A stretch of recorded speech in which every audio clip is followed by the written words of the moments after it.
Hello everyone, today's video is another Q&A video talking today about what constitutes high-dose sulfur therapy, questions about best form of vitamin B1 to take, questions about testing for parasites, and a question about when to stop taking biofilm disruptors. So just a mixed bag for you today.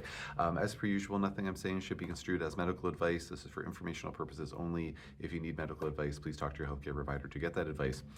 So a couple of questions on a couple of different videos asking about what is high-dose sulfur therapy, what constitutes a high dose. Again, cannot give any medical advice or any recommendations over social media, but just speaking about it academically, based on the research literature and just kind of most standard recommendations for MSM, which is the supplement that we use to get high doses of sulfur into folks, because MSM is a very good source of sulfur. Standard dosage would be 1 to 2 grams per day. With high-dose sulfur therapy, according to the work of Dr. Kathleen Janelle and others out there as well, but she's the one that I learned about it from, and she's been on my podcast, and she talks about it, well, the only one that I know that really talks about it nowadays. I mean, I talk about it a bit, but she is a authority on it. It's doses that are much higher, and she talks about going up as high as 30 grams per day, so quite a lot higher than that 1 or 2 grams. So someone was asking, like, is 8 grams a high dose? Like, well, it's a lot higher than a standard dose, but it's definitely not 30 grams. So if any other questions on that, just post in the comment section below, and I'll do my best to answer as soon as I can. Next one was about thiamine. So question is, what are your thoughts on B1 thiamine, TTFD? So TTFD is a certain form of thiamine. Admittedly, I had to look up what it stands for. I've read the acronym many times, but it does not roll off the tongue. I'll do my best here. So TTFD stands for thiamine tetrahydrofurfuryl disulfide. So haven't got that one committed to memory yet. And so with vitamin B1, it's incredibly important for mitochondrial function, and so therefore for energy production pathways, really important for our nerves, important for lots of different things in the body. So I recommend vitamin B1 to patients all the time, and I recommend it in the form of the mitochondrial support formula that I've talked about in many of my videos before. So in case you have not seen one of those videos, there's a formula that I recommend. It's by this company called, I recommend to my patients, not en masse to folks out there in the interwebs, but what I recommend to my patients at least, and colleagues all over the place that recommend it now. It's called Mitochondrial Support Formula. It's made by a company called Signature Supplements. I have no financial ties to that company. It's just a formula that they make, that I ask them to make, and then other folks can prescribe it to their patients if they so choose.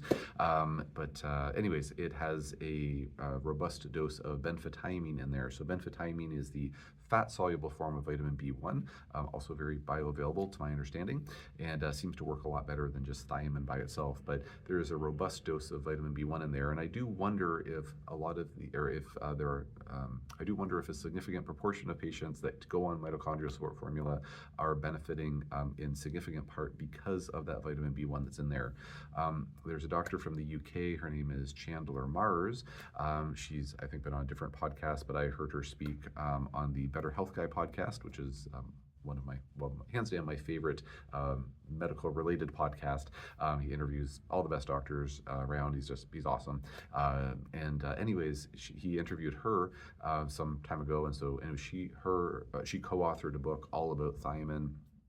Very fascinating. I bought the book, and it's like a tome, and it's pretty cool. But anyway, she talks about using higher doses of vitamin B1 to treat a wide range of different conditions, and turned out to be, she was recommending high doses of vitamin B1 that were in line with what I was already recommending to patients. So I was a little disappointed in that. I was hoping she was going to say, like, give people 10 times more, and that will fix everybody's problems. So, like, no, I was already giving that amount, so it didn't.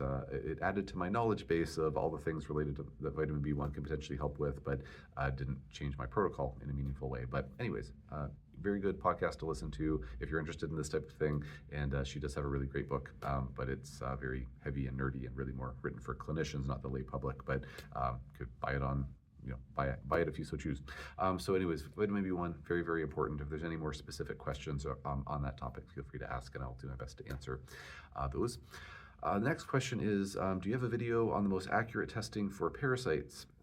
So The answer is yes. I have posted on that before, so feel free to keyword search my YouTube channel, and I have one or two videos entirely dedicated to that topic.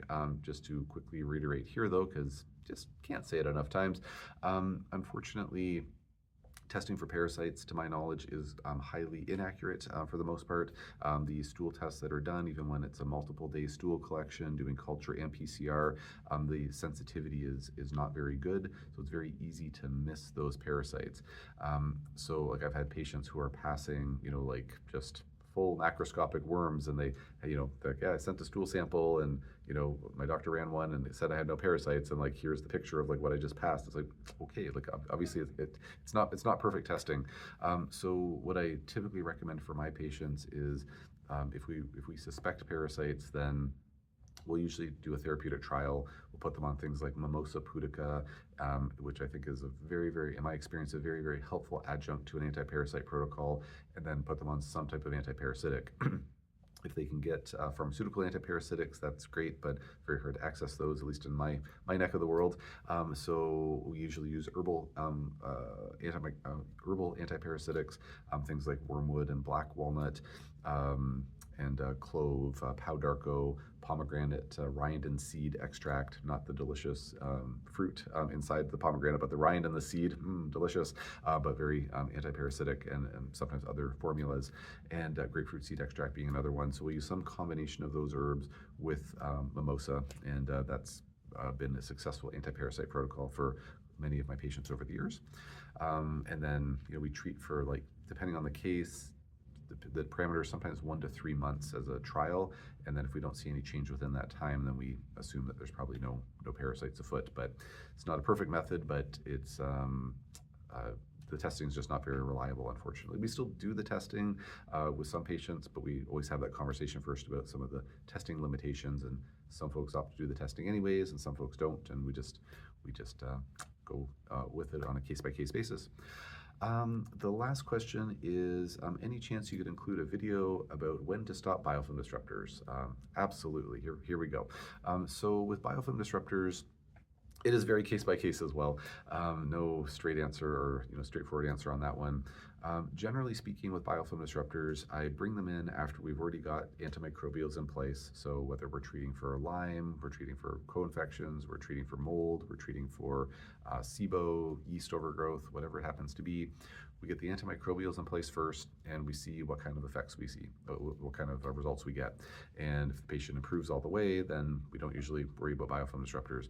If the patient improves, plateaus, then that's when we'd consider bringing in a biofilm disruptor, phasing that in, and then usually keeping the patient on that biofilm disruptor for a phase 2 biofilm disruptor, a strong biofilm disruptor, for usually a good 1 to 2 months as a trial.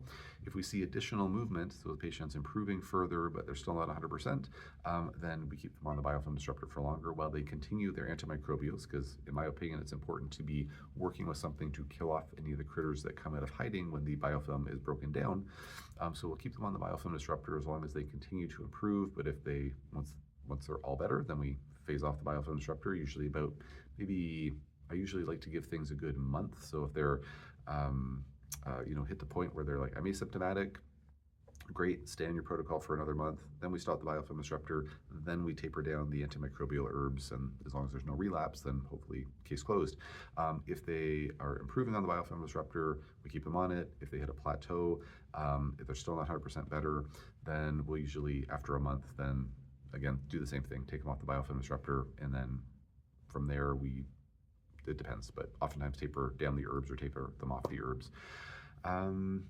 There are cases where patients get all the way better on, say, their antimicrobials, and then we start to taper them off the antimicrobials, and they flare up again, so we put them back on the antimicrobials, they get better, they come off them, they flare, and then we think, maybe there's a biofilm issue. So there are those cases where they're all the way better, but then we put them on a biofilm disruptor for a little, maybe a couple of months, and then try phasing them off the herbs, and then hopefully there's no flare, and sometimes we have to kind of pulse it like that. I hope this was of interest. If there's any questions or comments on these topics or anything else, just post in the comment section below. And if you wouldn't mind taking a quick moment to please like, share, subscribe, and or post a quick comment on the video, I'd really appreciate it. So thanks in advance for taking a second to do that.